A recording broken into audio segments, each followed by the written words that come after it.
রাসূল সাল্লাল্লাহু আলাইহি সাল্লাম বলেন, ইন্না শায়তান ইয়াকিদু আলা রাসিয়াতে আলা কাফিয়াতে রাস আহাদিকুম।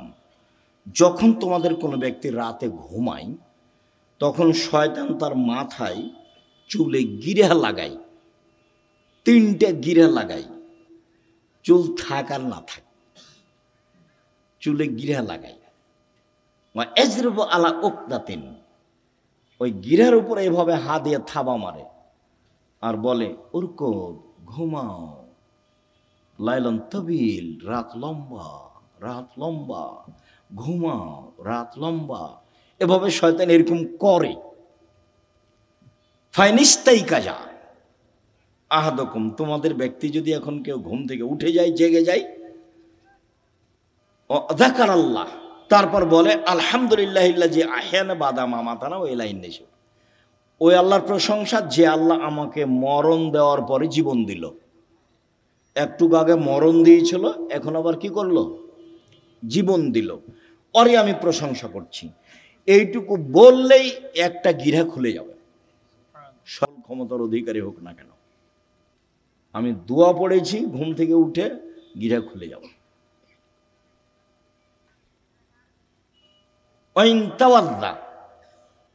ইনহাল্লা তোদ্দা, তারপরে যদি অজু করে তা আর একটা গিরা খুলে যাবে। ওয়াইন সল্লা ইনহাল্লাত ওকদা, যদি সলাত আদায় করে তাহলে আর একটা খুলে যাবে। ফাসবাহা নাশিতান তাইয়িবান নাফসে, এখন এই লোকটা সকাল করবে খুব উৎফুল্ল মনে, হাসি খুশি মুখে, উৎফুল্ল মনে, হাসি খুশি মনে, দেখতে ভালো লাগবে, কাজ করতে ভালো লাগবে, প্রশান্তির সাথে সকাল করবে। ওয়াইল্লা, এমনটা যদি না হয়, আসবাহা খাবিসান নাফসে কাসলানা, তাহলে ও সকাল করবে কেমন কেমন মুখে, বিবর্ণ মুখে, কেমন কেমন মুখে, ঘৃণিত মুখে, অলস চেহারায়। 7-8টার দিকে উঠবে, মুখটা দেখে কেমন কেমন লাগবে। কেন? শয়তান আর মুখে পেশাব করে দিয়েছে, কানে পেশাব করে দিয়েছে। শয়তানের ক্ষমতা খুব বেশি, ক্ষমতা এত বেশি ক্ষমতা। আল্লাহ যখন বললেন এই সরে যা, আমি যে তোকে বললাম যে আদমকে সিজদা কর, তো সিজদা করলি না কেন? বলে আদম মাটির তৈরি, আমি তো আগুনের তৈরি, ও নিম্নমুখী, আমি ঊর্ধ্বমুখী, আমি কেমনে তাকে সিজদা করি? সর এখান থেকে, সর, তোর অহংকার বেশি, সর এখান থেকে, সর। তখন বলছে আচ্ছা ঠিক আছে সরে যাও, আমার একটা কথা। হ্যাঁ, কি কথা? আমাকে কিয়ামত পর্যন্ত বেঁচে থাকার সুযোগ দিতে হবে। কার দাবি এটা? শয়তানের। তা আল্লাহ বললেন ঠিক আছে দিলাম, এলা ওয়াক্তি মালুম, একটা সময় পর্যন্ত দিলাম। যেমন পেয়েছে সময়, তেমনি বলছে ওয়াইজ্জাতে কা, তোমার সম্মানের কসম, আল্লাহকে বলছে। ইয়া রাব্বি, শয়তান বলছে ইয়া রাব্বি, হে আমার প্রতিপালক, তোমার সম্মানের কসম, লাউবিয়ানিল ইনসানা মাদামা তারহুম ফি আসাদিহিম, আদমের ছেলে মেয়েকে পাপ করাবো করাবো করাবো, ওকে আমি ভুল পথে নিয়ে যাব যাব যাব, ওর দেহে যতদিন শ্বাস আছে আমি তাকে পাপই করেই ছাড়বো। ও কেমনে জান্নাতে যায় তা আমি দেখে ছেড়ে দেব। এ কথা শয়তান বলল। আপনি বুঝতে পারছেন না? কোরআন মাজিদে শত জায়গাতে এসেছে, সব খারাপকে আপনাকে ভালো করে দেখায়। যত খারাপ তত আপনার কাছে প্রিয়। ল্যাংটা ছবি আপনার কাছে ভালো লাগে কেন? জেনা ভালো লাগে কেন? দোকানে বসে আড্ডা ফিরতে ভালো লাগে কেন? হই হুল্লাড় করে চিল্লাচিল্লি করতে ভালো লাগে কেন? মানুষের বদনাম করতে ভালো লাগে কেন?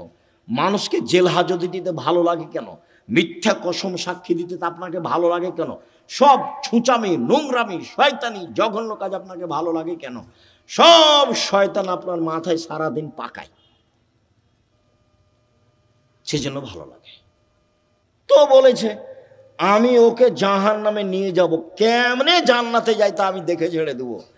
এটা আল্লাহর সামনে তার কসম। বলছে তোমার ইজ্জতের কসম, আমি ওকে জাহান্নামে নিয়ে যাব। আমি একাই যাব? তাহলে পৃথিবীতে সবচেয়ে বেশি রিক্সে জীবন কাটায় কে বলেন তো? শয়তান। ওর চেয়ে রিক্সে, খুব বেকায়দায়, খুব বিপদগ্রস্ত অবস্থায় আর কেউ নেই শয়তান ছাড়া। আর তার কাজ আবার কমে গেছে। কেন? ইহুদিদের কাছে তার কোনো কাজ নাই।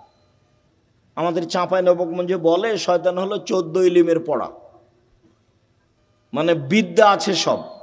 ইহুদি তো জাহান্নামে যাবেই, তো ওখানে গিয়ে কি করবে?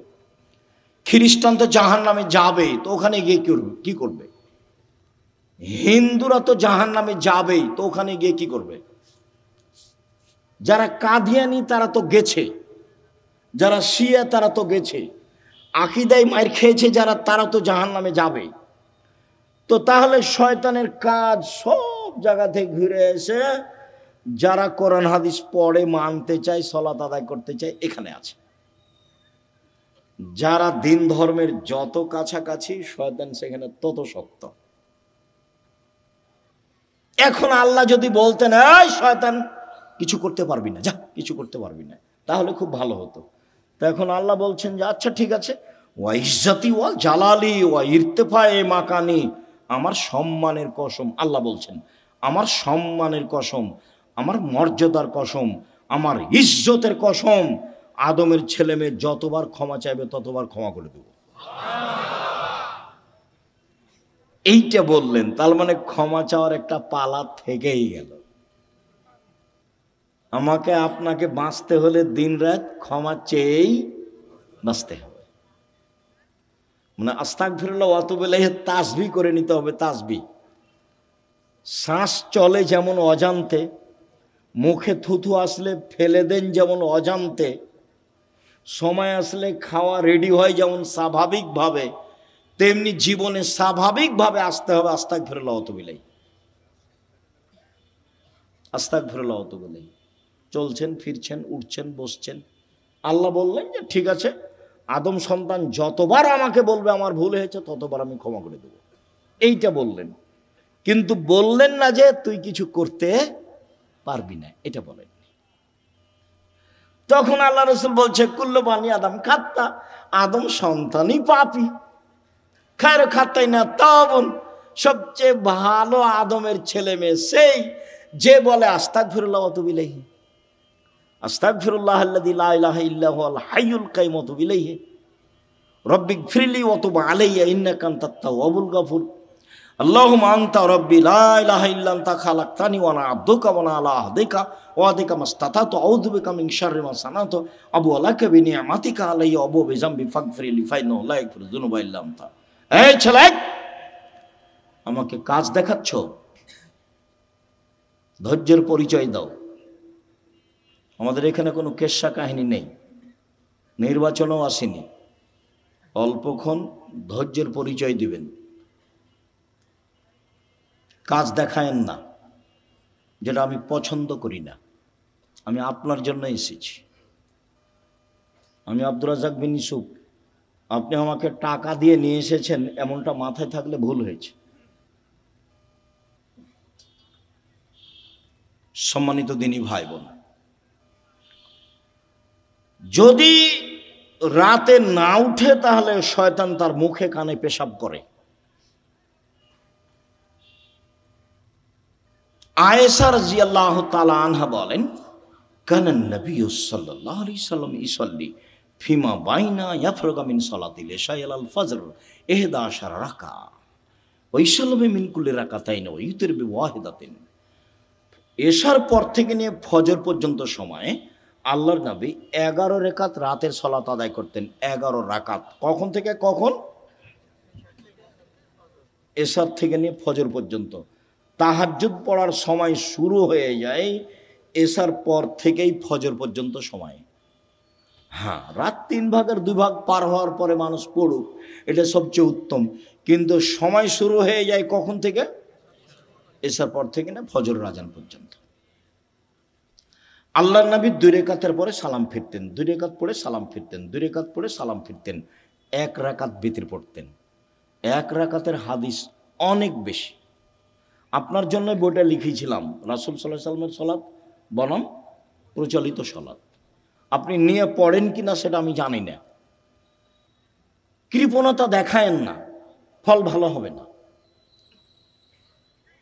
16,000 পত্রিকা ছাপানো হয়, ওটা নয়, ওখানে টাকশাল নাই, ওখানে সব কিছু মেশিন দেওয়া হয় না, মানুষ আছে, কর্মচারী আছে, টাকা খরচ করেন আপনি।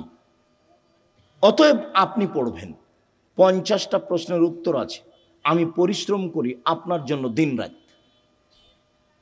আলেম ওলামা আছে, প্রেস আছে, টাকা পয়সা খরচ হয়। এমনি অনেক বই আছে, তার মধ্যে আল ইতেশাম পত্রিকা, জামিয়া সালাফের মুখপাত্র পত্রিকা। 20, 25, 30 টাকা আপনার কাছে ভারী হোক, এটা আমি চাই না, এটা আমি কামনা করিনি। আমি মনে করছি বই কিনবেন, পড়বেন, বন্ধু বান্ধব, আত্মীয় স্বজন, খালা ফুফু সবকে দিবেন, যারা আছে আত্মীয় স্বজন তাদেরকে দিবেন। যে আব্দুর রাজ্জাক সাহেব সালাতের পর বইটা লিখেছেন, দেখেন তো, 1 রাকাত বেতের, 3 রাকাতের হাদিস বোখারি মুসলিম, 5 রাকাতের হাদিস বোখারি মুসলিম, সব একটানা। 3 রাকাত একটানা, 5 রাকাত একটানা। বিকল্প কি সেটা আপনাকে আমি বলতে চাইনি। আমি আপনাকে বলতে চাইছি বোখারি মুসলিমের হাদিস এইভাবে। বুঝাতে পারিনি মনে হয়। সম্মানিত দিনী ভাই বোন, উমামা বাহেলি রাদিয়াল্লাহু তাআলা আনহু বলেন, রাসূল সাল্লাল্লাহু আলাইহি সাল্লাম বলেছেন, আলাইকুম বিকিয়ামিল লাইল, পৃথিবীর মানুষ, তোমাদের রাতে সালাত আদায় করা জরুরি। আল্লাহ নবী বলছেন, আমি বলিনি এই কথা। পৃথিবীর মানুষ, মহিলা পুরুষ, তোমাদের রাতে সালাত আদায় করা জরুরি। কেন? হুয়া কুরবাতুন লাকুম ইলা রাব্বিকুম, রাতে সালাত আদায় করলে তোমরা তোমাদের প্রতিপালকের নিকটে হতে পারো। রাতে সালাত আদায় করলে তোমরা তোমাদের প্রতিপালকের নিকটে হতে পারো। 2, মুকাফফিরাতুন লিসায়াত, রাতে সালাত আদায় করলে পাপ মিটে যায়। 3, মানহাতুন আনিল ইসম, রাতে সালাত আদায় করলে আপনার থেকে পাপ দূরে সরে যায়। যারা খুব চেষ্টা করছে, পাপ ঠেকাতে পারছে না। আব্দুর রাজ্জাক বিন ইউসুফের বক্তব্য শুনে কতবার যে কান ধরে কসম করলো, আর কোনোদিন কোনো মেয়ের সাথে কথা বলবো না, কিন্তু টিকতে পারে না। 2 মাস 4 মাস পরে কথা বলে। বিড়ি সিগারেট খাবো না, তো 2 দিন 4 দিন পরে আবার শুরু করে। দোকানে বসে আড্ডা পিটবো না, সপ্তাহ পার হয়নি, পরের দিন দেখছে দোকানের সামনে বসে আছে। তাহলে বুদ্ধি কি? বহু ছেলে, বহু লোক বলে আমাকে, আব্দুর রাজ্জাক সাহেব টিকতে পারি না, কোনো পথ আছে? ভাইজান, আমি তো আর কোনো জাদুমন্ত্র দিতে পারছি না, পথ এটাই। তাহলে রাতে উঠে 2 রাকাত সালাত আদায় করে আল্লাহকে বলেন। যদি মনে করেন যে এখনই বন্ধ করে, তাহলে এভাবে উঠাবেন। আর যদি বলো বন্ধ করেন, তাহলে এভাবে উঠাবেন। চাপ দিয়ে বলতে হবে, বন্ধ করতেই হবে। বন্ধ করবো না মানে করতেই হবে। তুমি তো পারো, তুমি তো এমন সত্তা নও যে পারবা না, তবু আমি বলছি। তার নাম হলো আজিজ, ওর নাম পরাক্রমশালী। ওর নাম কি? আজিজ, পরাক্রমশালী। তাকে কেউ ঠেকাতে পারে না। কাদির, সব কিছু করতে পারে। তো সবই যে পারো, আমি বলছি আমি একটা মানুষ, আমি পাপ করতে চাই না। তুমি বন্ধ করবা না কেন? তুমি শক্তিতে বন্ধ করে দাও। আপনি খুব চাপ দিয়ে বলবেন, হাত তুলে বলবেন, খুব বিনয়ের সাথে কান্নাকাটি করে চাপ দিবেন, বন্ধ হবে ইনশাল্লাহ, হবেই। রাতে সালাত আদায় করলে 3টে।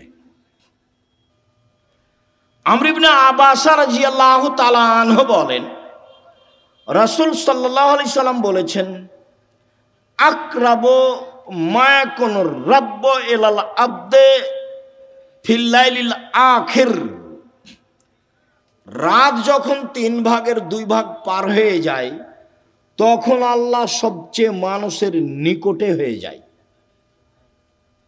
রাতের 3 ভাগের 2 ভাগ পার হয়ে গেলে আল্লাহ মানুষের নিকটে হয়ে যান।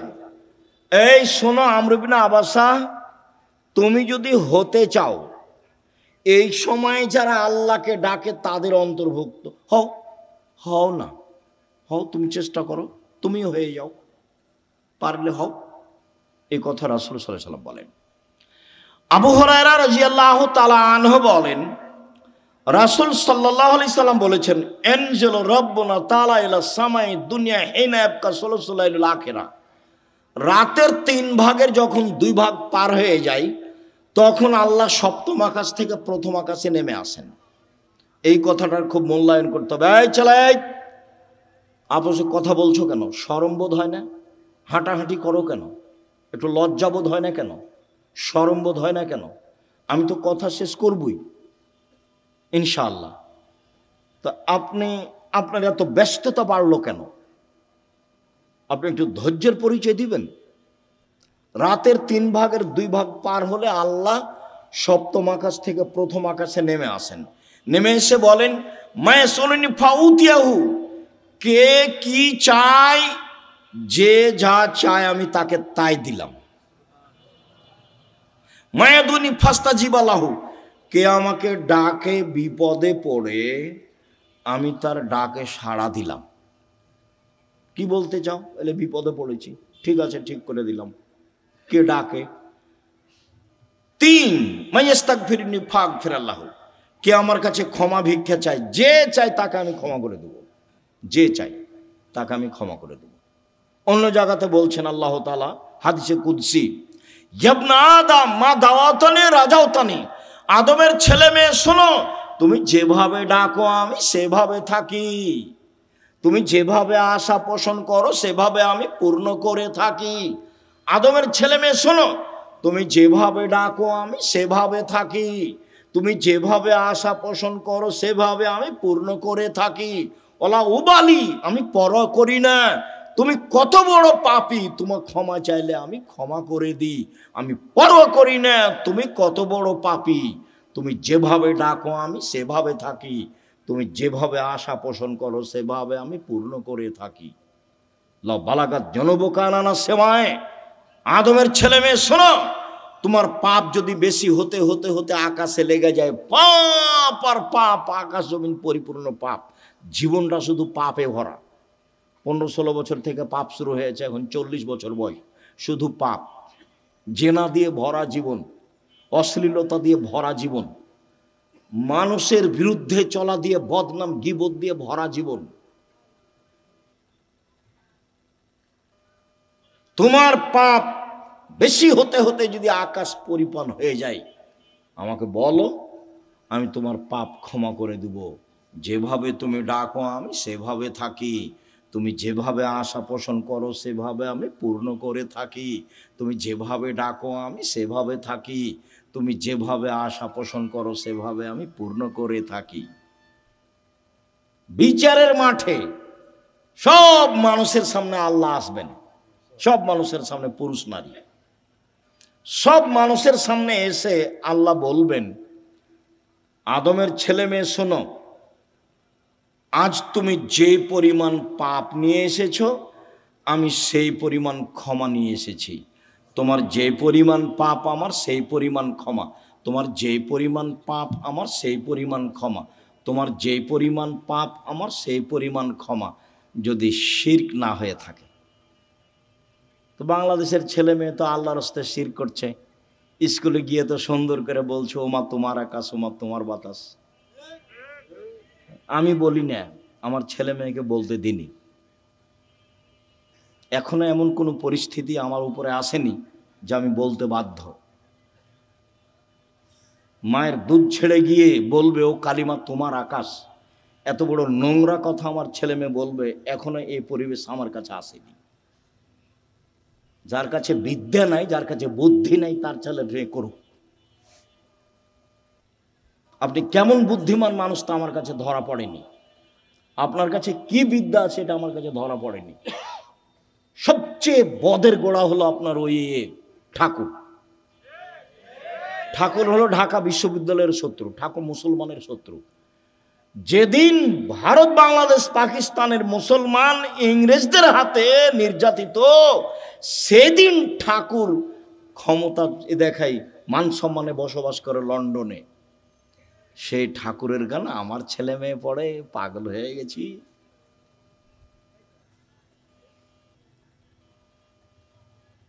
এ তো অবাক হয়ে গেল। এই তো নিজের ঘরের ওই কি বলছে গো, ব্রয়লার মুরগি জ্বালিয়ে দিয়ে ইন্ডিয়া থেকে মুরগি নিয়ে আসতে হবে। মানে মাথায় গোবর আছে। নিজের মুরগি কি করতে হবে? জ্বালিয়ে দিতে হবে, তো ওখান থেকে ডিম আনতে হবে। এত উল্টা বুদ্ধি, এটাও একটা উল্টা বুদ্ধি। চেষ্টা করো না কেন? কই বাগমানের ছেলে মেয়ে নাকি জেনারেল লাইনে পড়ে ইঞ্জিনিয়ার হয়ে বড় ডাক্তার হয়ে জাতির উপকার করেছে। কোথায় উপকার করেছে? পুঠিয়া থানা না? তো পুঠিয়া থানার ছেলে মেয়েরা খুব ভালো পড়াশোনা করেছে, অনেক কিছু করেছে।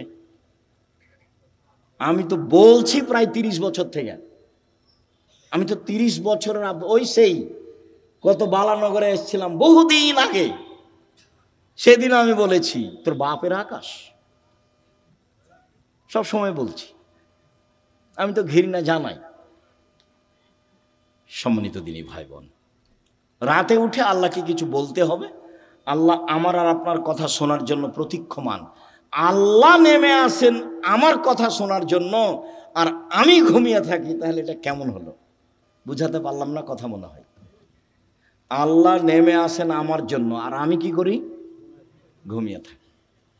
একটা কথা মধ্যে মনে রাখিয়েন, আমি ঘুমিয়ে থাকি এর অর্থ এই নয় যে সবাই ঘুমিয়ে থাকে। সবাই ঘুমিয়ে থাকে না। কেউ না কেউ আল্লাহকে বলে যে ঠিক আছে তাহলে আমাকে এটা করে দাও, ঠিক আছে তাহলে এটা আমাকে করে দাও, এভাবে বলে। আমর ইবনে আস রাদিয়াল্লাহু তাআলা আনহু বলেন, রাসূল সাল্লাল্লাহু আলাইহি সাল্লাম বলেছেন, মান কামা বিআসরি আয়া লাম ইগফাল মিনাল গাফিলিন। কেউ যদি রাতে উঠে 10টা আয়াত পড়ে, 10টা, তাহলে সে গাফেল নয়, এটা লিখে দেওয়া হবে। 2, মান কামা বে মিআয়া কুতিবা মিনাল কানিতিন। কেউ যদি 100 আয়াত পড়ে রাতে উঠে সলাতে, 100 আয়াত, তাহলে ও পরহেজগার মানুষের অন্তর্ভুক্ত লিখে দেওয়া হবে। অমান কামা বে আলফি আয়া, কেউ যদি রাতে 1000 আয়াত পড়ে কুতিবা মিনাল মুকান্তিরিন, তাহলে পৃথিবীতে সর্বোচ্চ মর্যাদার অধিকারী যারা, তাদের সাথে এও বড় বড় মর্যাদার অধিকারী। ইব্রাহিম আলাইহিস সালাম এরকম যারা বড় বড় মর্যাদার অধিকারী, আপনি যদি রাতে 1000 আয়াত পড়েন, যদি এটা ভারী, তো 100 আয়াত তো পারবো, 10 আয়াত তো পারবো। আবু হুরায়রা রাদিয়াল্লাহু আনহু বলেন, আল্লাহ রাসূল বলেছেন, মান কামা ইস্তাইকাজা, যে ব্যক্তি রাতে উঠলো, স্ত্রীকে উঠালো, 2 রাকাত সালাত আদায় করলো, কুতিবা মিনাল যাকিরিনা যাকিরাত, যারা আল্লাহকে ডাকে ওদের একটা তালিকা আছে, এদের স্বামী স্ত্রীকে সে তালিকা লিখে দেওয়া হবে। উঠি না কেন? পারি না কেন? আজকে সোমবার, সিয়াম ছিলেন 32 বছর থেকে 30 বছর থেকে বলে আসছি, কেন সিয়াম ছিলেন না? আজ তো সোমবার, কেন থাকলেন না? এই ছেলে, এই সোমবারে সিয়াম থাকতে হবে কেন? কেন নবী থাকতেন বলো? সাপ্তাহিক মানুষের পাপ নেকি রিপোর্ট পেশ করা হয় কি কি বারে? সোমবার আর বৃহস্পতিবার। তা আমাদের নবী বলছেন যে আমি ভালোবাসি আমার রিপোর্টটা দেখার সময় আল্লাহ দেখুক যে সিয়াম অবস্থায়। নেও নেও আমার রিপোর্ট নেও, সিয়াম অবস্থায় নেও। তো মুহাম্মদ সাল্লাল্লাহু আলাইহি সাল্লাম চাইতেন তার রিপোর্টটা আল্লাহর কাছে পেশ করার সময় কি অবস্থায় দেখাতে চাইতেন? সিয়াম অবস্থায়। তা আপনি চান না কেন?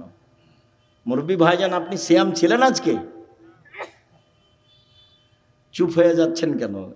এই কি সুলি ফাঁসি নাকি? এই কি হাইকোর্ট জজকোর্ট নাকি? আদাত হয় না কেন? অভ্যাস হয় না কেন? ওইটা বাদ দিয়ে এটা করেন। বৃহস্পতিবার সোমবার সিয়াম থাকার চেষ্টা করেন। আর আসলে আদর্শ দিয়ে গেলেন, আর আমি এমনি দুনিয়া থেকে চলে গেলাম, জীবন পার করলাম, তাহলে হবে? তাহলে হবে না। সম্মানিত দিনী ভাই বোন, রাসূল সাল্লাল্লাহু আলাইহি সাল্লাম বলেন, কেউ যদি ঘুম থেকে উঠে বলে লা ইলাহা ইল্লাল্লাহু ওয়াহদাহু লা শারীকা লাহু লাহুল মুলকু ওয়া লাহুল হামদু ওয়া হুয়া আলা কুল্লি শাইইন কাদির, সুবহানাল্লাহি ওয়া আলহামদুলিল্লাহি ওয়া লা ইলাহা ইল্লাল্লাহু আল্লাহু আকবার লা হাওলা ওয়া লা কুওয়াতা ইল্লা বিল্লাহ, তাহলে এখন যা বলবে আল্লাহ সেটা মেনে নেবেন। যেটা বলবেন সেটাই শুনবেন, যেটা বলবেন সেটাই শুনবেন। ঘুম থেকে উঠে এই দোয়াটা পড়তে হবে, লা ইলাহা ইল্লাল্লাহু ওয়াহদাহু লা শারীকা লাহু লাহুল মুলকু ওয়া লাহুল হামদু ওয়া হুয়া আলা কুল্লি শাইইন কাদির ওয়া সুবহানাল্লাহি ওয়া আলহামদুলিল্লাহি ওয়া লা ইলাহা ইল্লাল্লাহু আকবার ওয়া লা হাওলা ওয়া লা কুওয়াতা ইল্লা বিল্লাহ। অবশ্য জাবের রাদিয়াল্লাহু তাআলা আনহু বলেন, আল্লাহর নবী বলেছেন, মামিন মুসলিমিন ইয়াবিতু আলা যিকরিল্লাহি তাহিরান, কেউ যদি ওযু করে ঘুমায়, দোয়া পড়ে ঘুমায়, ওযু করে ঘুমায়, দোয়া পড়ে ঘুমায়, এখন ঘুম থেকে উঠে আল্লাহর কাছে যা চাইবে সেটা দিয়ে দিবেন। মা ইয়াসআলু মিন খাইরিন মিন আমরি দুনিয়া ওয়াল আখিরাহ, ইহকাল পরকালের যেটা চাইবেন সেটা দিয়ে দিবেন, যেটা চাইবেন সেটা দিয়ে দিবেন। এই কথাটা লাগানো আছে ওযু করে ঘুমাতে হবে। কি করে ঘুমাতে হবে? ওযু করে ঘুমাতে হবে। জি, উপস্থিত দিনী মুসলিম বোন বুঝতে পারছেন কিছু? না হইচই করে এসেছেন আর হইচই করে যাচ্ছেন? কিছু আল্লাহকে ডাকতে শিখুন, বলতে শিখুন। আল্লাহ রাসূল বলছেন যে কুরাইশদের মহিলারা সবচেয়ে উত্তম। কেন? দুইটা কাজে তারা বেশি আগ্রহী, যত্নবান। এক, নিজের ছেলেকে লালন পালনে তারা খুব যত্নবান, এই জন্য সবচেয়ে ভালো। দুই, স্বামীর সম্পদকে হেফাজতে খুব সতর্ক, এই জন্য ভালো। আল্লাহ রাসূল বললেন যে একজন মহিলা ভালো হতে পারে তার দুইটা গুণে। এক, বাচ্চাকে ভালোভাবে লালন পালন করে। দুই, স্বামীর অর্থ সম্পদকে ভালোভাবে দেখাশোনা করে, নষ্ট করে না। যখন আল্লাহ রাসূল বলেন খায়রুন নিসায়ে, সবচেয়ে উত্তম নারী কে? এক, স্বামীর সাথে কথা বললে হাসি মুখে বলে। দুই, স্বামী আদেশ করলে পালন করে। তিন, স্বামী যখন বাড়িতে থাকে না তখন নিজেকে হেফাজতে রাখে আর স্বামীর অর্থ সম্পদ হেফাজতে রাখে। ভালো নারী। কিভাবে সংসার করেন জানা নাই। আপনার জীবনে আমার পক্ষ থেকে দুইটা উপদেশ থাকছে। একটা হলো স্বামীর সামনে অভিমান করবেন না। অভিমান নেই, অভিমান বলে কোনো জিনিসই নেই। অভিমান করলেই শয়তান আপনার ক্ষতি করবে। অভিমান কি? অভিমান আমাকে স্বপ্নপুরী দেখাতে নিয়ে গেল না। অভিমান কি? নাটোরের রাজবাড়িটা আমাকে একদিন দেখতে নিয়ে গেল না। অভিমান কি? এই কুরবানিতে একটা শাড়ি দিলা না। এগুলো হলো অভিমান। অভিমান করলেই শয়তান সুযোগ পায়।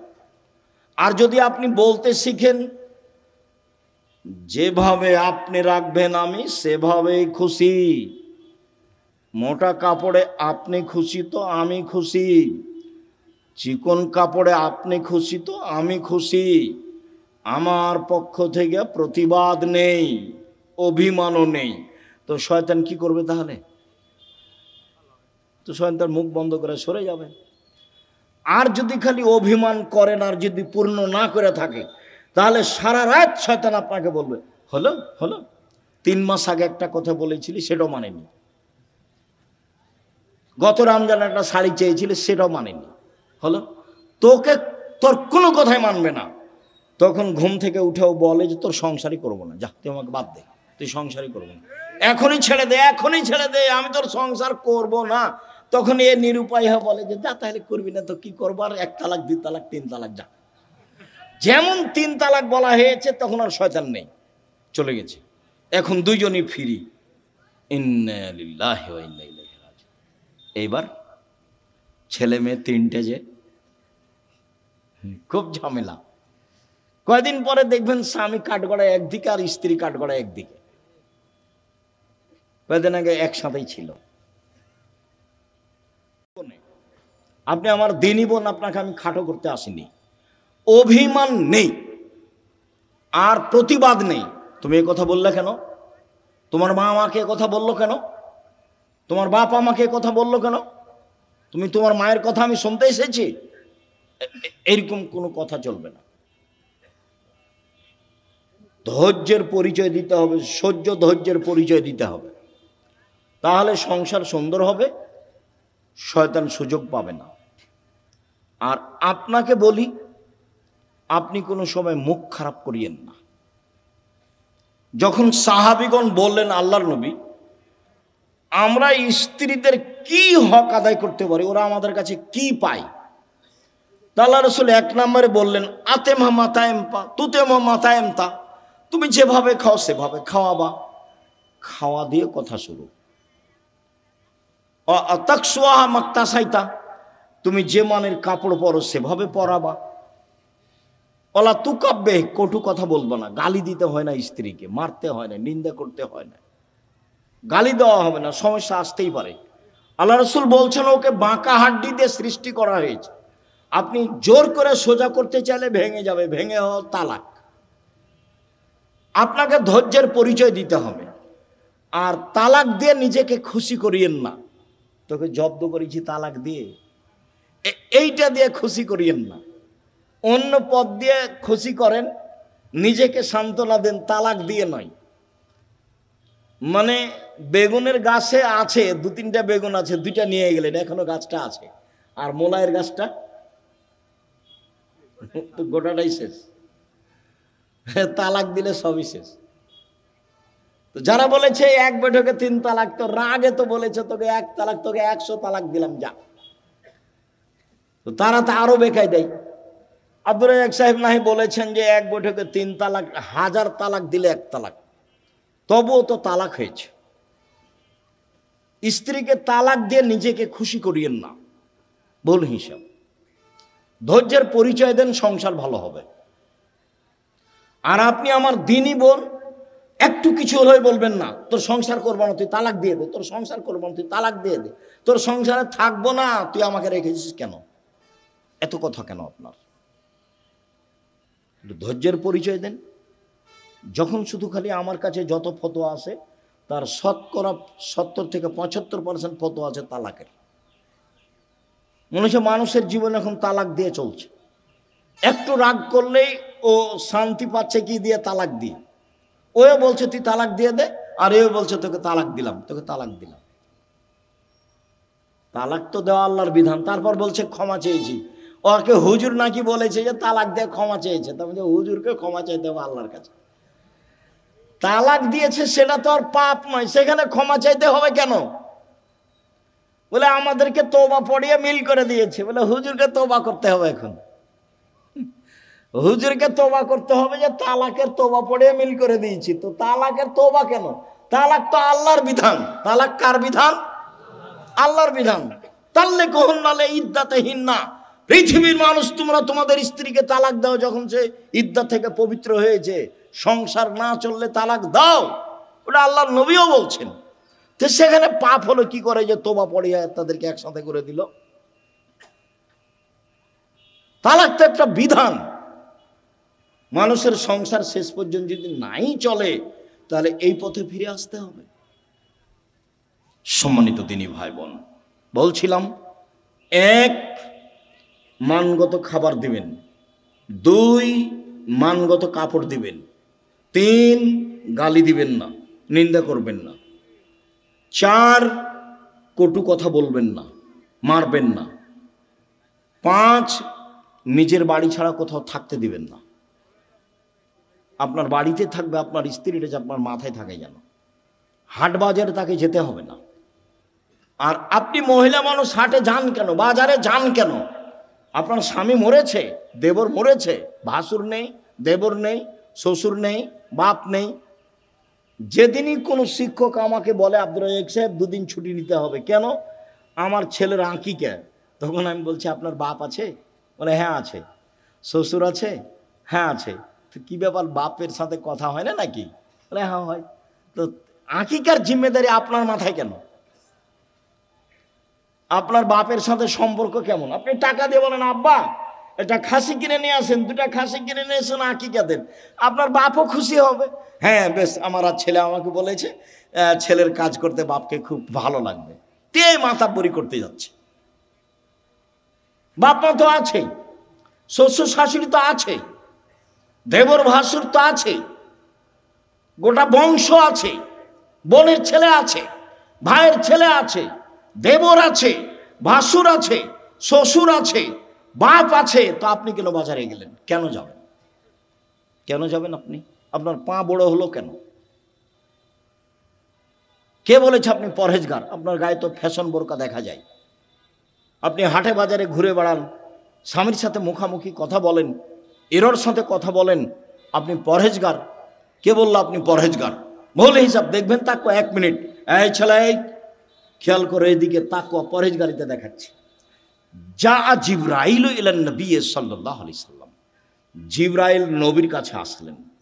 নবীর কাছে এসে বলছেন, হাজেহি খাদিজা, এই যে খাদিজা, এই যে খাদিজা আতাত, এই যে আসছে, এই যে খাদিজা আসছে, মাহা এনাউন, তার সাথে আছে একটা পাত্র, ফিহে এদামুন তম, তাতে আছে তরকারি, তাতে আছে খাদ্য, তাতে আছে তরকারি, তাতে আছে খাদ্য। ও আপনার কাছে এটা নিয়ে আসছে। শোনেন, মোহাম্মদ সাল্লাল্লাহু আলাইহি সাল্লাম, জিবরাইল বলছেন। কে বলছেন বলেন তো? জিবরাইল বলছেন। কাকে বলছেন? আমাদের নবী মোহাম্মদ সাল্লাল্লাহু আলাইহি সাল্লাম বলছেন, ফাকরা আলাইহা সালাম আমিন রাব্বে হাওয়া মিন্নি, ওকে বলে দেন খাদিজা আল্লাহ তোমাকে সালাম দিয়েছে। খাদিজা, জিবরাইল তোমাকে সালাম দিয়েছে। ও বাশশারা বাইতিন ফিল জান্নাহ মিন সাকাবিন, আর বলে দেন খাদিজা তোমার জন্য জান্নাতে একটা ঘর বানানো হয়েছে হীরা মুক্তা মাণিক্য দিয়ে, লা সাখাবা ফিহে ওয়ালা নাসাবা, সেখানে নেই কোনো হইচই, নেই কোনো কষ্ট ক্লেশ ক্লান্তি, সেখানে নেই কোনো হইচই হই হুল্লাড়, সেখানে নেই কোনো কষ্ট ক্লেশ দুঃখ দুর্দশা, কিছু নেই। বলে দেন 3টা কথা। 1, খাদিজা আল্লাহ তোমাকে সালাম দিয়েছে। 2, খাদিজা জিবরাইল তোমাকে সালাম দিয়েছে। 3, খাদিজা তোমার জন্য একটা জান্নাতে ঘর বানানো হয়েছে, জিবরাইল বললেন আমাকে। দেখলেন, খাদিজা একজন মহিলা মানুষ, কি করেছেন, কি করেন এমন? খাদিজা কি করেন এমন? আব্দুর রাজ্জাক সাহেব, সেই তো আমরা তো বুঝতে পারছি না কি করেন এমন। তাহলে দেখি আরো 2টা কথা বলি আপনার সাথে, দেখি কিছু ধরা পড়ে নাকি। ইব্রাহিম আলাইহিস সালাম তার স্ত্রী সারাকে নিয়ে এক এলাকা পার হচ্ছিলেন। ইব্রাহিম সালামের স্ত্রী পৃথিবীর ইতিহাসে সবচেয়ে সুন্দরী মহিলা সারা, এ কথা মুহাম্মদ সাল্লাল্লাহু আলাইহি সাল্লাম বলেন। তো ইব্রাহিমকে বলা হলো যে আপনার স্ত্রীকে স্বৈরাচার সরকার ডেকে পাঠিয়েছে। তো ইব্রাহিম আলাইহিস সালাম চেষ্টা করলেন, কিন্তু রক্ষা হলো না। পৃথিবীর 2য় মহামানব ইব্রাহিম আলাইহিস সালাম শেষ পর্যন্ত বললেন, যাও, স্বৈরাচারী সরকার তোমাকে ডেকে পাঠিয়েছে, যাও। তো ভিতরে ঢুকতেই ওই স্বৈরাচারী সরকার দাঁড়িয়েছে, হাত বাড়িয়েছে, গায়ে হাত লাগাবে সেই জন্য। তখন সারা বলছেন, এই থামো, আগে অজু হবে, 1, 2 রাকাত সালাত হবে, তারপরে কোনো কথা। অজু করে 2 রাকাত সালাত আদায় করে বলছে, আল্লাহুম্মা, হে আল্লাহ, ইন কুনতু আমানতু বিকা ওয়া বিরাসূলিকা, আমি সারা যদি তোমাকে মেনে নিয়ে থাকি যে তুমি আল্লাহ, আমি সারা যদি তোমার নবী ইব্রাহিমকে নবী বলে মেনে নিয়ে থাকি, যে ইব্রাহিম নবী আমি মেনে নিলাম। 3, আমার জিন্দেগিতে যদি আমি আমার লজ্জা স্থানকে আমার স্বামী ছাড়া কাউকে ব্যবহার করতে না দিয়ে থাকি, এই কথা 3টা যদি আমার সত্য হয়ে থাকে, নির্জনে এই স্বৈরাচারী শাসক যেন আমার গায়ে হাত লাগাতে না পারে। কথা শেষই হয়নি, উল্টে পড়ে গেছে ও। দেখলেন না ইমানের দাবি কেমন? পারবেন? হাটে বাজারে হ্যাঁ করে হাঁটছেন না, ঘুরে বেড়াচ্ছেন, কি দিয়ে হবে? বাড়িতে যেমন টিভি চলছে, স্বামী তো কেমন আপনি ভালো জানেন। আপনার স্বামীকে আমি খাটো করে কষ্ট আপনাকে দিতে চাই না, তবে আপনার স্বামী কাপুরুষ আমার কাছে ধরা পড়ে, এটা ঠিক।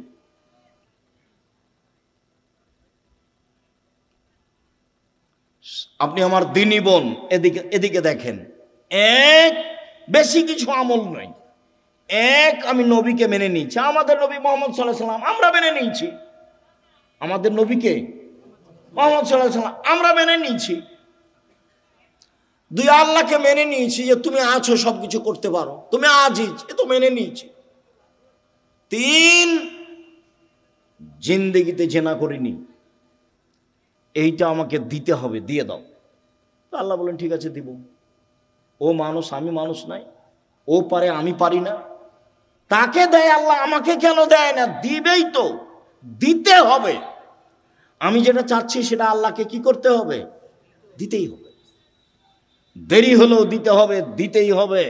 আমি মানুষ, আমি অধিকার রাখি। আমি পাপী হলে কি হবে? আমি তো বলছি আমি গুনাহগার, তুমি আমাকে ক্ষমা করো, এটা আমাকে দিয়ে দাও। আমি তো বলছি, আমি তো মানুষের কাছে চাইনি, ধর্ণা ধরে বলিনি যে এই করেন সেই করে দেন, তুই আপনি কত ভালো মানুষ, আপনি অমুককে দিয়েছেন, এ তো আমি কাউকে বলতে চাইনি, আপনাকে বলছি, তোমাকে বলছি, করে দাও। এদিকে দেখেন, হাজেরা বলছেন যে ইব্রাহিম আলাইহিস সালাম আমাকে কাবা ঘরের পাশে রেখে চলে যাচ্ছে, তা আমি পিছে পিছে হাঁটছি আর বলছি, আইনা তাজহাবা ইব্রাহিম, ইব্রাহিম আপনি কোথায় যাচ্ছেন? আইনা তাজহাবা ইব্রাহিম, ইব্রাহিম আপনি কোথায় যাচ্ছেন? অর্থাৎ রকুন বিহাযালদি লাইসা ফি ইনশাআল্লাহ শাই, আপনি আমাকে এমন একটা উপত্যকায় ছেড়ে যাচ্ছেন যেখানে মানুষজন তো নেই, নেই পশু প্রাণী, ঘাস পাতাও নেই, কিছুই নেই। আপনি আমাকে কিছু বলবেন না? এরকম নির্জন মরুভূমিতে রেখে যাচ্ছেন, না কথা বলছেন না, যেতেই আছেন। তো স্ত্রীও পিছে পিছে হাঁটছেন। এক পর্যায়ে বলছেন, আল্লাহ আমারা কা, আল্লাহ কি আপনাকে এইভাবে চলে যেতে বলেছেন? আপনি আমাকে কিছু না বলেই যাবেন? আর আপনি আমাকে তো বলবেন যে হাজেরা থাকো, কোনো সমস্যা নেই, 2 বছর 5 বছর পরে আসবো, দেখা হবে, কিছু তো সান্ত্বনামূলক বলবেন, কিছু না বলে চলে যাচ্ছেন। আল্লাহ কি আপনাকে চলে যেতে বলেছেন? তখন ইব্রাহিম আলাইহিস সালাম বলছেন, নাম, হ্যাঁ চলে যেতে বলছেন। তখন তিনি বলছেন, ফালা ইউযায়্যিনুল্লাহু তাআলা, ঠিক আছে, আল্লাহ আমাকে ধ্বংস করবেন না।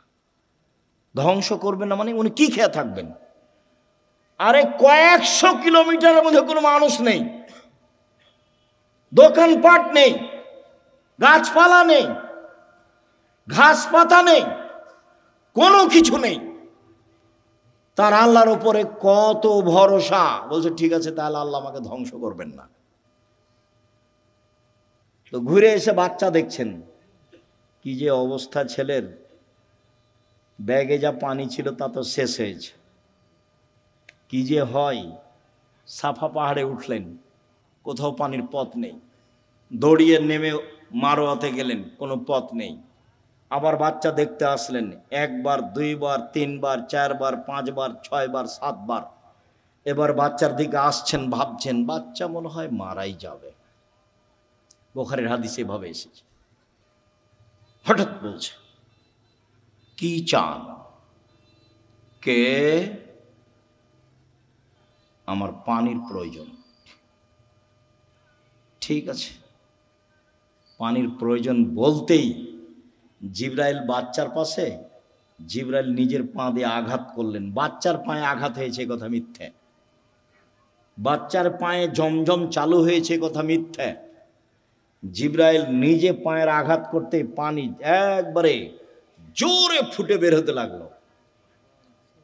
তখন হাজেরা পানিগুলি থামাতে লাগলেন, জম জম মানে থামো, উনি বাঁধ দিয়ে পানিগুলো থামাচ্ছেন।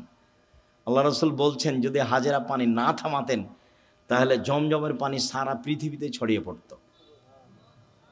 এভাবে রাসূল সাল্লাল্লাহু আলাইহি ওয়াসাল্লাম বলছেন। আপনি মহিলা মানুষ নিরাশা হন কেন? আব্দুর রাজ্জাক সাহেব শোনেন, অনেক কথা ছিল আপনার সাথে, তো আপনার সাথে তো কথা বলতে পারি না। তা একটা কথা, সব সময় আপনার কথার মাঝে একটা কথা ফুটে উঠে যে মহিলারা জান্নাতে যাবেই। 1 5 ওয়াক্ত সালাত, 2 রমজান মাসের সিয়াম রোজা, 3 স্বামীকে মেনে চলা, 4 জেনায় লিপ্ত না হওয়া। তো আমাদের তো এরকম ঘটে গেছে, এখন কি উপায়? চিন্তা করবেন না, চিন্তার কিছু নেই। বুখারী মুসলিমের হাদিস থেকে আপনাকে পরামর্শ দিয়ে আলোচনা শেষ করব ইনশাআল্লাহ। 1, আপনি আজ থেকে বন্ধ করেন, কোনো ছেলে যদি আপনার সাথে কথা বলতে চায় তাহলে আপনি বলবেন ইন্নী আখাফুল্লাহ, আমি আল্লাহকে ভয় করি। তোমরাকে বলছি, মোবাইলে কোনোদিন আর মেয়ের সাথে কথা বলবা না, বলবো যে আল্লাহকে ভয় করি। খালি যদি আল্লাহকে ভয় করি এই কথা বলো, তো পরকাল তো টিকবেই। পৃথিবীর কোনো বিপদ তোমার সামনে এসে তোমাকে ধ্বংস করতে পারবে না। 1, 2, জেনা বন্ধ, আজ থেকে বন্ধ। তুমি যদি এই সিদ্ধান্ত নিতে পারো জেনা বন্ধ, যে কোনো বিপদ থেকে বেঁচে যাওয়া। প্রমাণ দিতে পারবা? ওই যে বুখারী মুসলিম, ওই যে ঘটনা, 3 জন রাস্তায় হাঁটছিল, বৃষ্টি আসলো, গর্তে ঢুকে গেল, ওপর থেকে পাথর এসে মুখটা আটকা পড়ে গেল। একজন বলল যে বাপ মাকে ভালোবাসি, পাথর সরিয়ে দেন। তা আল্লাহ বললেন দিলাম। একজন বলল যে একটা লোককে কাজে নিয়েছিলাম, অর্ধেক দিন কাজ করে চলে গেল, টাকা দিতে চাইলাম, নিল না। আমি ওর টাকা বাড়াতে তো অনেক গরু ছাগল করে দিলাম। একদিন এসে বলছে আমাকে টাকা দেন। আমি বললাম গরু ছাগল নিয়ে যাও। আমাকে বলছে মজাক করবেন না। না, মজাক করিনি, তুমি সবই নিয়ে যাও। সবই নিয়ে গেছে। তে কাজটা যদি ভালো করে থাকি পাথর সরিয়ে দাও, দিলাম। তার একজন বলছে আমার চাচাতো বোনের সাথে আমি জেনা করতে চেয়েছিলাম, তো আমাকে 200টা স্বর্ণ মুদ্রার কথা বলেছিল। আমার চাচাতো বোন ভেবেছিল আমি গরিব মানুষ, টাকা সংগ্রহ করতে পারবো না স্বর্ণ মুদ্রা। আমি হাড় ভাঙা পরিশ্রম করে লম্বা সময় 200 দিরহাম দেনার জমা করে তাকে দিলাম। আমি জেনায় বসেছি, জেনা করব। তখন আমাকে বলছে দেখ আল্লাহকে ভয় কর, আমাকে অসতী প্রমাণ করিস না। দেখ তুই আল্লাহকে ভয় কর, আমাকে জেনাকারিনী মহিলা হিসাবে গণ্য করিস না, আমাকে অসতী প্রমাণ করিস না। তা আমি অন্যায় করিনি, উঠে গেছি। তো দাও তাহলে পাথর সরিয়ে দাও। তা আল্লাহ বলছেন দিলাম। এ দেখেন, বোঝা গেল না কথা? আর এদিকে আল্লাহ বলছেন অনাহান নাফসা আনিল হাওয়া ফাইনাল জান্নাত হিয়াল মাওয়া। কেউ যদি নিজেকে অশ্লীল কাজ থেকে ঠেকাতে পারে, আমি আল্লাহ তাকে জান্নাতুল মাওয়া দিলাম।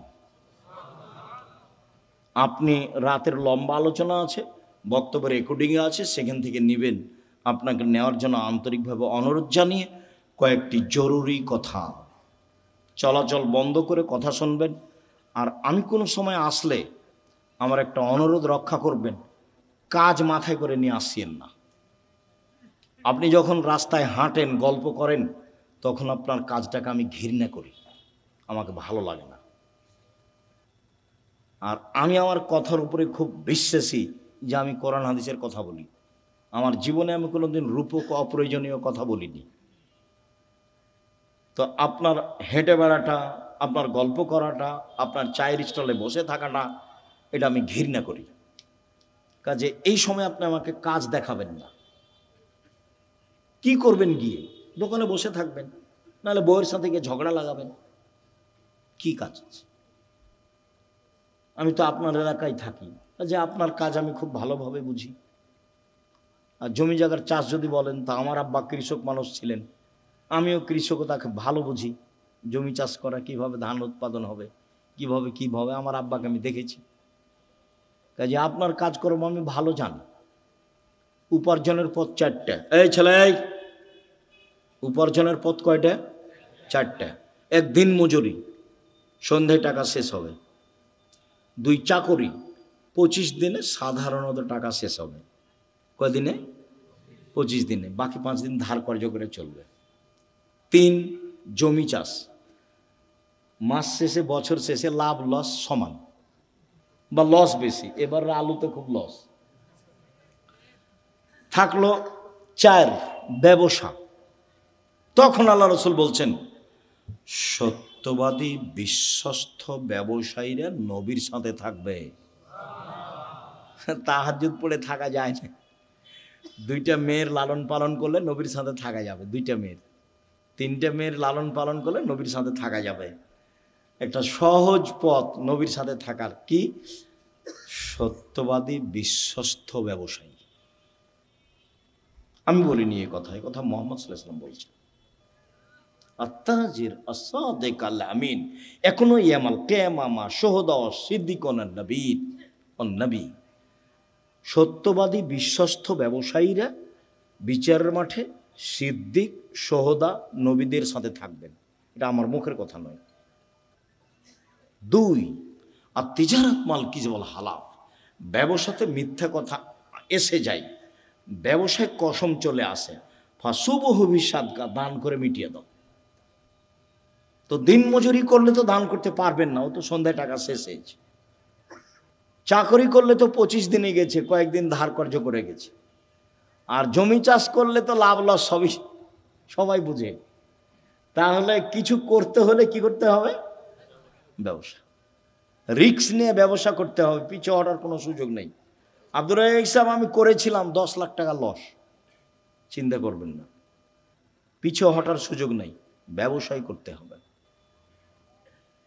তবে যে ব্যবসা ধরে আছেন সেটাকে সহজে বাদ দিয়ে আরেকটা করতে যাবেন না, ওটা আল্লাহ রাসূল না করেছে। হ্যাঁ, এইটার চেয়ে একটা ভালো ব্যবসা আপনি বুঝতে পারছেন আপনার বিদ্যা বুদ্ধি দিয়ে, তখন ওটা শুরু করবেন। একটা টোটালি ছেড়ে দিয়ে আরেকটা যাবেন না, নাহলে মায়ের খাওয়ার সম্ভাবনা আছে। তাহলে রুজি উপার্জনের সবচেয়ে উত্তম পথ কোনটা? ব্যবসা। আমি চকলেট দিয়ে ব্যবসা করতে বলিনি, আমি বলেছি সবচেয়ে কম পয়সার ব্যবসা কি? চকলেট। আমি বলিনি যে চকলেটেরই ব্যবসা করতে হবে। আমি বলেছি শ্বশুরের কাছে যৌতুক নিও না, চকলেটের ব্যবসা করো। তা আমি কি চকলেটেরই ব্যবসা করতে বলেছি, না লোন লাগবে না কিদের ব্যবসা কিসের করতে হবে? কম টাকার, তাহলে লোন নেওয়া লাগবে না। কলার ব্যবসা করতে বলেছি, লোন নেওয়া লাগবে না। আর কলকাতায় হিরোইন কিনে ঢাকায় বিক্রি করতে নিষেধ করেছি, শ্বশুরের কাছে টাকা নিতে নিষেধ করেছি, খুব শক্তভাবে নিষেধ করেছি। এবং এ কথা বলেছি, ভিক্ষা করে টাকা দিয়ে চাউল কিনে ভাত খেয়ে ইবাদত কবুল হবে, শ্বশুরের কাছে যৌতুক নিয়ে এসে টাকা দিয়ে চাউল কিনে ভাত খেয়ে ইবাদত কবুল হবে না। শ্বশুরের কাছে টাকা নেওয়া জুলুম, ওটার নাম কি? যৌতুক। সন্ধ্যা হতে হতে টাকা ফেরত দিতেই হবে যে কোনো মূল্যে। নিজে উপার্জন করে খেতে শিখো, দিন মজুরি করে খাও, সহজ পথ। ব্যবসা করো ছোট, সহজ পথ। শুকরিয়া, জাযাকুমুল্লাহ খায়ের। সম্মানিত দিনী ভাই বোন, আপনাদের সাথে জরুরি কথা, কোনোদিন আসলে এই থামো, ছেলে থামো, সবাই উপস্থিত হওয়ার চেষ্টা করবেন, ভাই বোন সবাই। এক জরুরি কথা, আল ইতিসাম পত্রিকা সহ অন্যান্য বইগুলি নিয়ে যাবেন।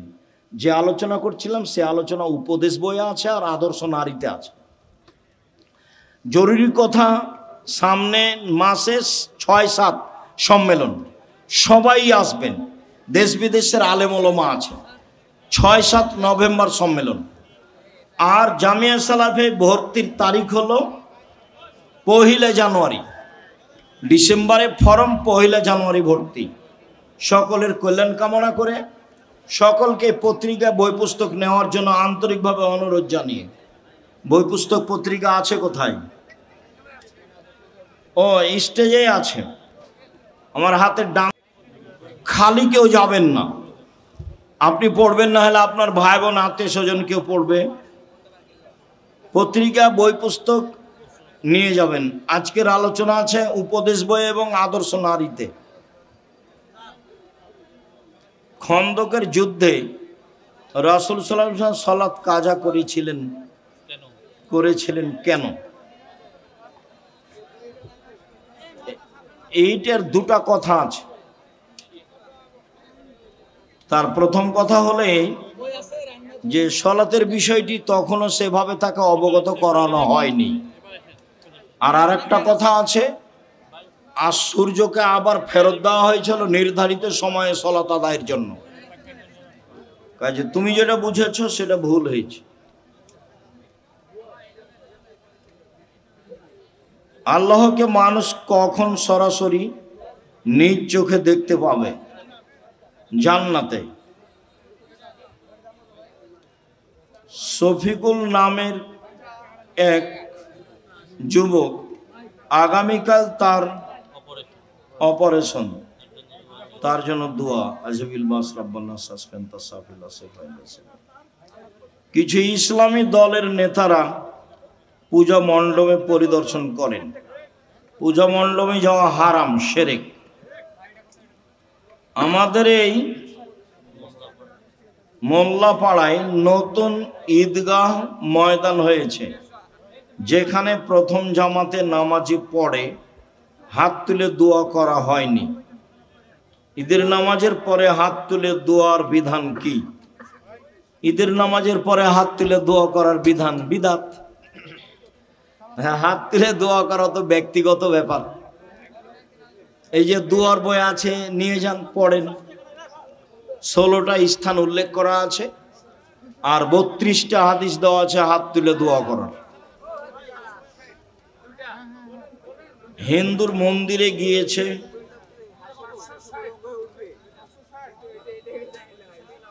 তারাবি ও তাহাজ্জুদ নামাজের পার্থক্য কি? তারাবি তাহাজ্জুদ একই। তারাবি পড়লে তাহাজ্জুদ পড়তে হবে না, তাহাজ্জুদ পড়লে তারাবি পড়তে হবে না। কোন ইসলামী দলকে ভোট দেব?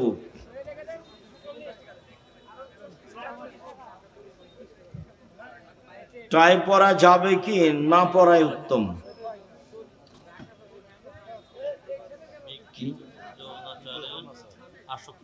বিকৃত যৌনাচারে আসক্ত হলে ওই থেকে ফেরার উপায় কি? রাতে উঠে কান্নাকাটি করতে হবে, তাসবিহ তাহলিল করতে হবে, কোরআন তেলাওয়াত করতে হবে। বেতের সালাতে দোয়া কোন পড়া কি বাধ্যতামূলক? মাঝে মধ্যে 2-1 দিন পড়বেন। আমরা রমজান মাসে 2-1 দিন পড়ি। দোয়ায়ে কুনুত এভাবে পড়তে হবে না। আল্লাহ রাসূল দোয়ায়ে কুনুত পড়েছেন বেতরে, তা প্রমাণ হয় না। তবে হাদিসে এসেছে সাহাবীগণ পড়তেন। মাঝে মধ্যে দোয়ায়ে কুনুত পড়বেন, বেতের পড়তেই হবে। দোয়ায়ে কুনুত পড়তে পারেন মাঝে মধ্যে। দোয়ায়ে কুনুত বেতের পড়লেই দোয়ায়ে কুনুত পড়তে হবে এ কথা ঠিক নয়। কেউ যদি কোনোদিন দোয়ায়ে কুনুত পড়তে চায় তাহলে বেতের সালাতে রুকুর আগে বা পরে পড়বে। কেউ যদি কোনোদিন দোয়ায়ে কুনুত পড়তে চায় তাহলে বেতের সালাতে রুকুর আগে বা পরে পড়বে। কেউ যদি কোনোদিন দোয়ায়ে কুনুত পড়তে চায় তাহলে বেতের সালাতে রুকুর আগে বা পরে পড়বে। বেতের পড়লেই দোয়ায়ে কুনুত পড়তে হবে এই কথা ঠিক নয়। শুকরিয়া, জাযাকুমুল্লাহ খায়র। সবাইকে আল ইতিসাম পত্রিকা বই পুস্তক নেওয়ার আন্তরিকভাবে অনুরোধ জানিয়ে, আর নভেম্বরের 6-7 দেশ বিদেশের বড় বড় আলেম ওলামা আসবে। আর জামিয়া সালাফিয়া আপনাদের নিজের প্রতিষ্ঠান, আপনাদের এলাকায়। কাজে কষ্ট হলে সবাই গিয়ে সম্মেলনটা সফল করার চেষ্টা করবেন। আমিও খুশি হব, ইনশাল্লাহ ভালো লাগবে। জাযাকুমুল্লাহ খায়র। আপনাদের সার্বিক কল্যাণ কামনা করে, আমার দিনী বোনদের সার্বিক কল্যাণ কামনা করে, প্রয়োজনীয় জিনিস আল্লাহর কাছে চাওয়ার আন্তরিক জোরালো দাবি জানিয়ে আপাতত আজকের মতো কথা এখানে শেষ করছি। আল্লাহ আমাদের যারা মারা গেছে তুমি তাদের কবরের শাস্তি মাফ করো। আমরা যারা অসুস্থ বাড়িতে হাসপাতালে তুমি তাদের আরোগ্য দান করো। আমরা যারা বেঁচে আছি তুমি তাদেরকে তোমার রাসূলের পদ্ধতি অনুযায়ী চলার তৌফিক দান করো। আর রাতে উঠে তোমাকে কিছু বলার মতো সুযোগ করে দাও।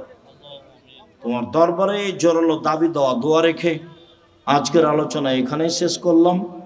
সুবহানাকা আল্লাহুম্মা ওয়া বিহামদিকা আশহাদু আল্লা ইলাহা ইল্লা আনতা আস্তাগফিরুকা ওয়া আতুবু ইলাইক। আসসালামু আলাইকুম।